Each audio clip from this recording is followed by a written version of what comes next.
Borders now, where Uganda's President Yoweri Kaguta Museveni has reiterated his warning to security operatives against brutality. He has, however, given them the green light to defend themselves with maximum force when attacked, minimum force rather, when attacked by civilians, some of whom have resorted to throwing stones at them. Meanwhile, 9 local defense unit officers have been sent to prison after they were charged with torture of civilians. NTV's Uganda Ali Minule with the details.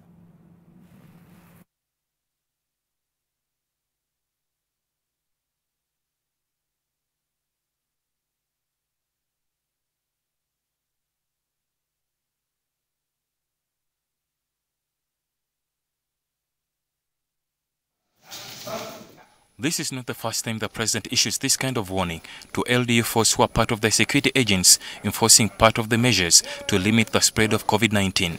Those are just the usual pigs and busy. Today, the 2nd Division Court-Martial has sentenced 9 LDU officers to between 2 and 6 months in prison for torture. The court was presided over by Colonel Samuel Mujenyi.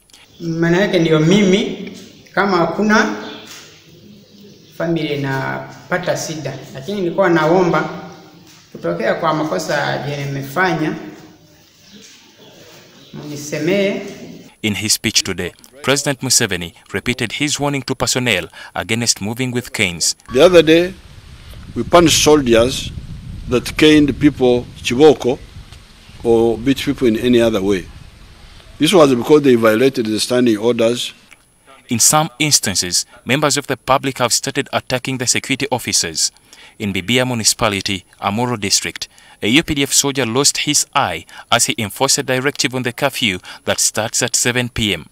Dr. Rachel Arinaitwe, a psychiatrist, says this kind of behavior could be as a result of the pressure that comes with a lockdown.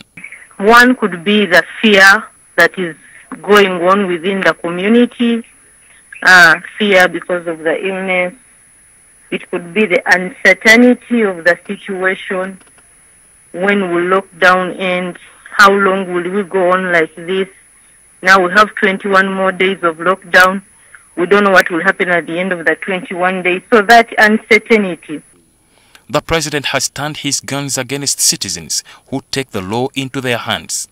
In self-defense, those forces will use live fire to disable the stone throwers. In the rural areas, please be very careful. It's not like in Kampala here, where the police is well equipped with shields, with helmets.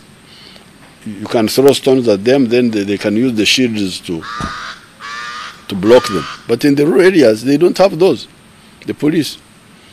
Also, we cannot rule out the use of drugs at this time. People can hardly access healthcare services.